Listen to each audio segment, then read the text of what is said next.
ॐ तव कथामृतं तप्तजीवनं कविभिरडितं कल्मषापहं श्रवणमङ्गलं श्रीमदाततं भुवि गृह्णन्ति ये भूरिदा जनाः। श्री श्री रामकृष्ण कथामृत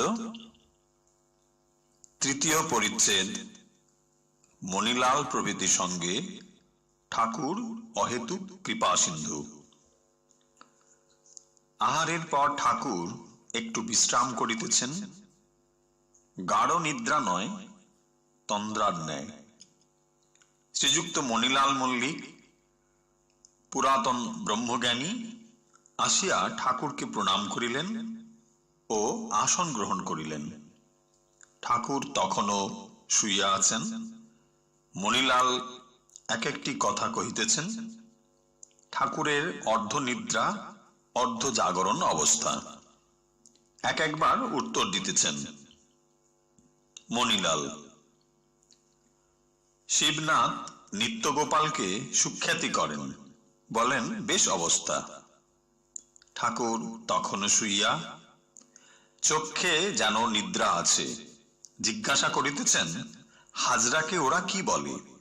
ঠাকুর উঠিয়া বসিলেন, মণিলালকে ভবনাথের ভক্তির কথা বলিতেছেন। শ্রীরামকৃষ্ণ: আহা, তার কি ভাব! গান না করতে করতে চোখে জল আসে। হরিশকে দেখে একেবারে ভাব, বলে এরা বেশ আছে। হরিশ বাড়ি ছেড়ে এখানে মাঝে মাঝে থাকে কিনা? মাস্টারকে জিজ্ঞাসা করিতেছেন, আচ্ছা, ভক্তির কারণ কি? ভবনাথ এসব ছোকরার কেন উদ্দীপন হয়? মাস্টার চুপ করিয়া আছেন। শ্রীরামকৃষ্ণ: কি জানো, মানুষ সব দেখতে একরকম, কিন্তু কারুর ভিতর ক্ষীরের পোর, যেমন পুলির ভেতর কলাইয়ের ডালের পোর ও থাকতে পারে, ক্ষীরের পোরও থাকতে পারে, কিন্তু দেখতে একরকম। ঈশ্বর জানবার ইচ্ছে, তার উপর প্রেম ভক্তি, এরই নাম ক্ষীরের পোর। এইবার ঠাকুর ভক্তদের অভয় দিতেছেন। শ্রীরামকৃষ্ণ মাস্টারের প্রতি: কেউ কেউ মনে করে আমার বুঝি জ্ঞান ভক্তি হবে না, আমি বুঝি বদ্ধ জীব। গুরুর কৃপা হলে কিছুই ভয় নাই। একটা ছাগলের পালে বাঘ পড়েছিল। লাফ দিতে গিয়ে বাঘের প্রসব হয়ে ছানা হয়ে গেল। বাঘটা মরে গেল। ছানাটি ছাগলের সঙ্গে মানুষ হতে লাগলো। তারাও ঘাস খায়, বাঘের ছানাও ঘাস খায়। তারাও ভ্যা ভ্যা করে, সেও ভ্যা ভ্যা করে। ক্রমে ছানাটা খুব বড় হলো। একদিন ওই ছাগলের পালে আর একটা বাঘ এসে পড়ল। সে ঘাস খেকো বাঘটাকে দেখে অবাক। তখন দৌড়ে এসে তাকে ধরলে। সেটাও ভ্যা ভ্যা করতে লাগলো।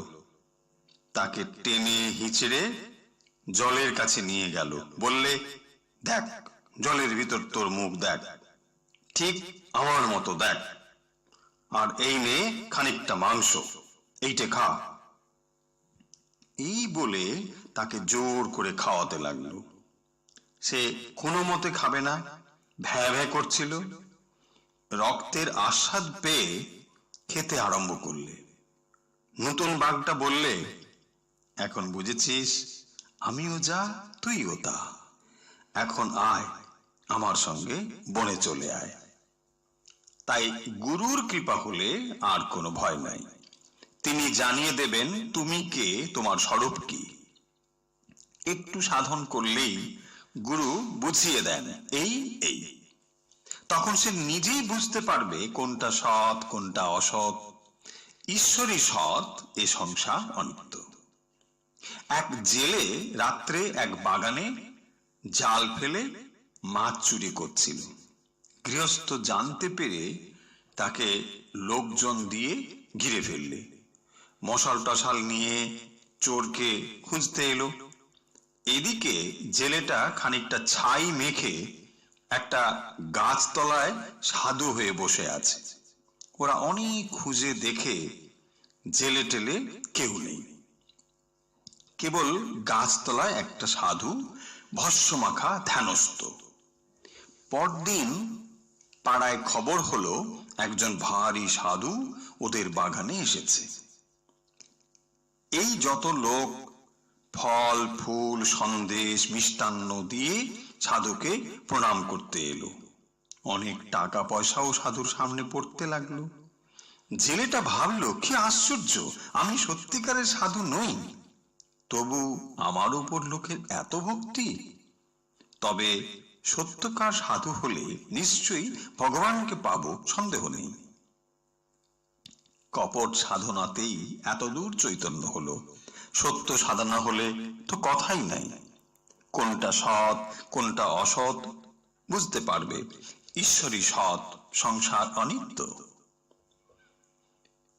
ওম নিরঞ্জনম নিত্যম অনন্তরূপম ভক্তানুকম্পাদিত বিগ্রহম বৈ ঈশাবতারম পরমেশমিদ্যম তম রামকৃষ্ণম